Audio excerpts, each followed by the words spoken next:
नमस्कार, मेरा नाम ललित बोहरा है। जैसा कि मैंने पहले भी अपनी कई वीडियोज़ में कहा है, मैं खुद एक विक्टिम हूँ और पिछले 3 सालों में मैं सहोदर एनजीओ की मीटिंग्स को जॉइन करके मैंने जो फ्री लीगल गाइडेंस ली, उससे मैंने अपने केसों से जीत पाई और मैं पिछले 2-3 महीने पहले पूरी तरह से मैंने अपने केसेस को ज़ीरो अमाउंट में सेटल कर लिया है। उसी तरह से हमारी सहोदर मीटिंग में पिछले कुछ टाइम से हमारे प्रिंस नागी भाई हैं, जो पिछले 6 महीने से हमारी सहोदर एनजीओ के साथ कनेक्टेड है। तो पिछले 1 साल से हमारे प्रिंस भाई अपने केसेस को डील कर रहे थे। ये अपने केसेस को लेके बहुत ज़्यादा कन्फ्यूज़ थे। हमारी सहोदर की सीपी वाली मीटिंग में ये आए, इन्होंने हमसे कॉन्टैक्ट किया एंड अब पिछले 6 महीने से आ रहे हैं और अपनी कहानी ये खुद बताएँगे कि इनको मीटिंग में आने से क्या बेनिफिट मिला और उससे पहले ये किस तरह से परेशान हो रहे थे। प्रिंस भाई, आपका स्वागत है। मेरा नाम प्रिंस है, मैं गाज़ियाबाद रहता हूँ और मेरी शादी फरवरी 2022 में हुई थी। शादी के बाद से ही मुझे मतलब ऐसा कभी लगा नहीं कि 2 परिवार जुड़े हैं या कोई एक रिश्ता बना है और ऐसा कुछ आगे हो रहा है। मतलब स्टार्टिंग से ही मुझे परेशान किया जाना और छोटी-छोटी बातों पे कि मदर को अलग कर दो, आप अलग रहो, आप यहाँ से जॉब छोड़ दो, दूसरी जगह जॉब करो। मतलब ससुराल वाले, मेरी वाइफ ये सब चीज़ों को लेके मुझे परेशान करते रहते थे। आए दिन उसे घर से आके ले जाते थे और जब हम रीज़न पूछते थे तो कोई रीज़न नहीं होता था कि ठीक है, हम ऐसे ही ले जा रहे हैं और 1-1, 2-2 महीने के लिए वो अपने घर पे रहती थी। मार्च 2024 के अंदर मेरे ससुराल वाले मेरे घर से आके मेरी वाइफ को ले जाते हैं और उसके बाद हमने बहुत कोशिश करी कि हम उनसे मीटिंग करें, बात करें और किसी तरीके से उसको वापस लेकर आएँ और ये रिश्ता बचाएँ। जितनी बार भी हम उनको कॉल करते हैं मिलने के लिए, मैं अपने ससुर साहब से या अपनी सास से बात करने की कोशिश करता हूँ, तो वो कुछ ना कुछ बहाना बना देते हैं कि हम लोग घर पे नहीं हैं, आप घर पे मत आइएगा, अभी बात नहीं हो पाएगी, अगले हफ्ते आइएगा, अगले महीने आइएगा।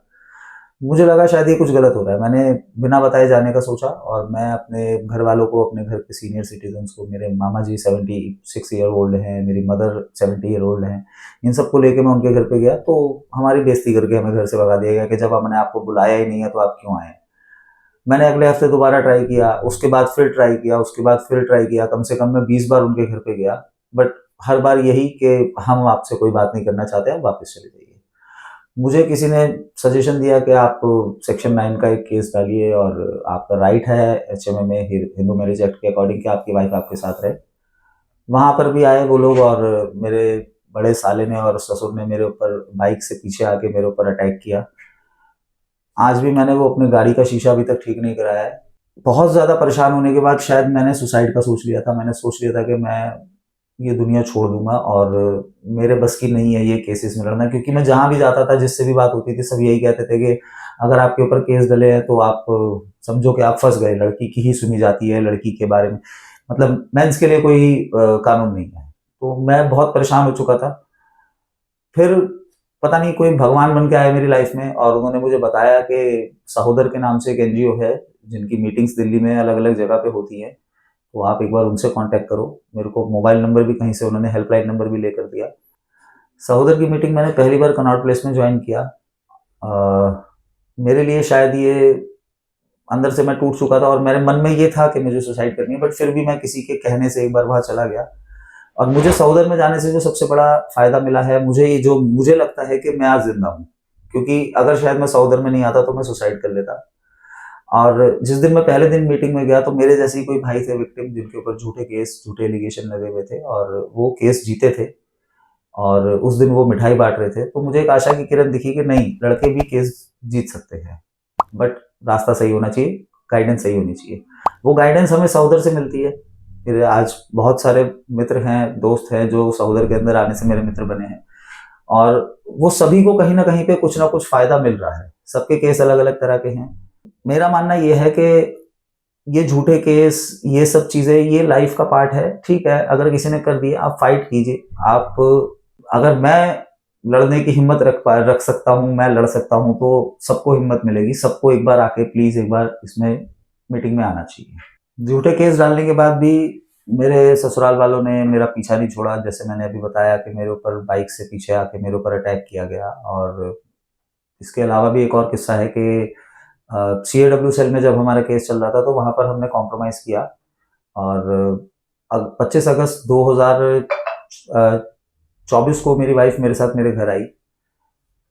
हम वहाँ पे लिख कर आए कि हम अब अच्छे से रहेंगे, सब तरीके से रहेगा, कोई ना मैं कोई झगड़ा करूंगा ना वो कोई झगड़ा करेगी, इस तरह से हमारी बात हुई।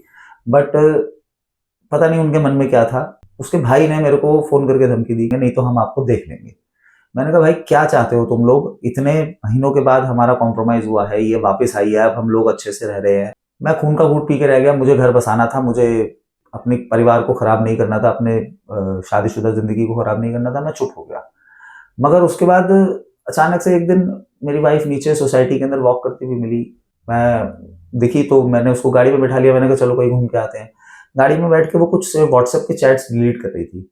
मैंने उसकी चैट्स को जब देखा तो मैं स्तब्ध रह गया कि मतलब इस तरीके से लोग प्लानिंग कर सकते हैं। मेरे बड़े साले ने मेरी वाइफ को व्हाट्सएप पे मैसेज भेज रखे थे कि जब सभी घर वाले घर पे हों तो अपनी चुन्नी में आग लगा लेना, 112 नंबर पे कॉल कर देना, इन सबको तो मैं बंद करवाऊंगा।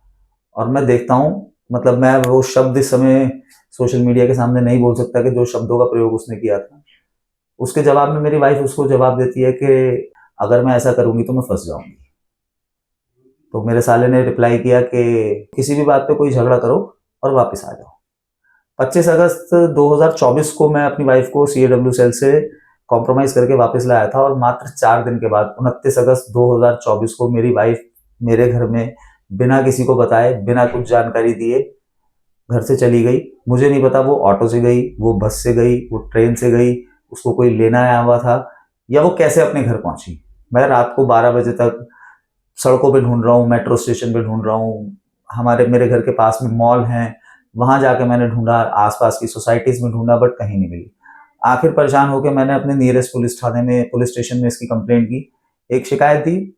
मैं जहाँ पे गाजियाबाद में रहता हूँ, मेरे जो सबसे नियरेस्ट मेट्रो स्टेशन है वो इतना सुनसान है कि वहां पर दिन में भी नशेड़ी टाइप के लोग मेट्रो स्टेशन के आसपास रहते हैं। और मेरी वाइफ घर से निकली है करीबन 8 बजे के आसपास, और मैं इसी चीज को लेकर परेशान था कि अगर वो मेट्रो से जा रही है या मेट्रो के आसपास है तो वो कैसे सरवाइव करेगी, वो कैसे जाएगी एक अकेली लड़की। तो जब कंप्लेंट मेरी उन्होंने ले ली, मैं रात को घर आया, परेशान था, मुझे नींद नहीं आई सारी रात। सुबह मेरे पास 10 बजे CAW सेल से कॉल आता है कि आपने फिर उसको मारा, फिर उसको पीटा।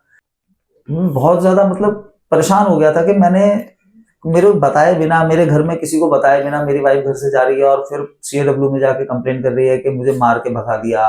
मैं कैसे मान लूं, मतलब कौन कैसे कानून मान सकता है इस चीज को कि वो मेरे घर में 2 साल रही और 2 साल के अंदर मैंने उसे मारा, पीटा, परेशान किया, और उसके बाद भी उसने एक भी पुलिस कंप्लेंट नहीं की है, एक भी MLC नहीं हुई। ये सब पुरुषों को परेशान करने की चीजें हैं, पुरुषों को परेशान करने के कानून हैं।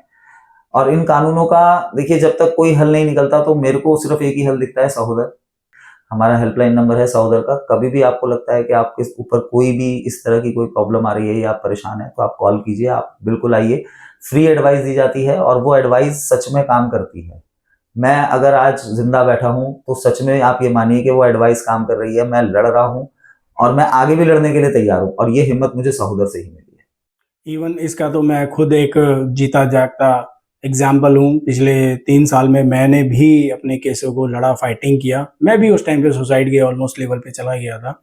सहोदर NGO की गाइडेंस से ही मैं खड़ा हुआ, मैंने अपनी लीगल बैटल लड़ी और पिछले 2.5-3 सालों के अंदर मैंने केसेस को इस लेवल पे लड़ा सहोदर NGO की गाइडेंस के आधार पे कि आज मैं पूरी तरह से जीरो में केस को सेटल कर चुका हूँ और पूरी तरह से मैं अपनी कंडीशनों पे केस को जीता हूँ। धन्यवाद।